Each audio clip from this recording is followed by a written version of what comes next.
weird feeling about playing a real person. I was being interviewed about this over the phone when I was recently, and I saw that the trailer for the Diana movie was on TV, and obviously it's just like Naomi Watts is trying to do like an amazing portrayal of this real woman about like, oh, how she was hounded by the press and the media and how they ruined her life, and it's like, that is part of it. You are doing that now. You are on screen portraying this person and narrating her life like a journalist would be in a narrator that would sort of make up stories based on pictures.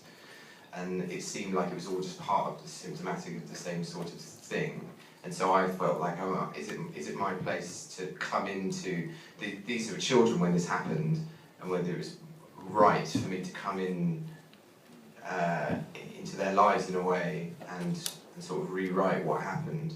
But I don't really have any contact with the person that I played whoever John is, wherever he is. I don't know that real person. So my way around thinking about this was just that I was playing the character that was written on the page, and that was where everything that I was informed by came from that. Nothing else really. I mean, there was a point where we sort of had access to bits of information that she did for writing the article. That we could see, but really that became irrelevant because it wasn't conducive to the character that was written on the page. So I just thought that I'm playing John, you know, the character, rather than this person that's off somewhere living his life, probably quite annoyed that this film exists. Andrew or anyone, do you know how American?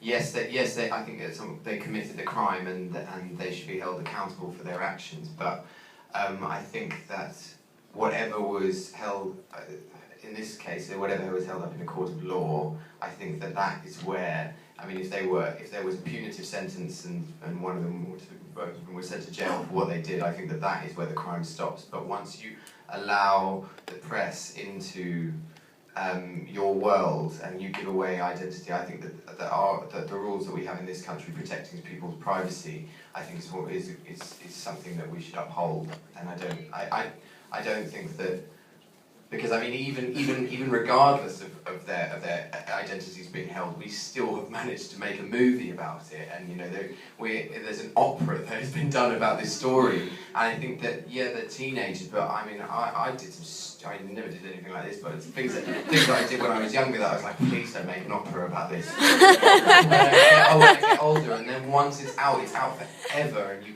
can't take it back. And there'd be an opera, and there'd be a documentary about that opera, and then they'll write a book about that, and it will never end. And these kids will never be able to. At least now, they can. You know, people might be in the audience at this point and can watch the film with a privacy where they know what I did was really bad, but I can at least now move on with my life. I don't think like dragging children into a perpetual cycle of like, remember what you did, remember how terrible it was. I think they'll never get over it. And I mean.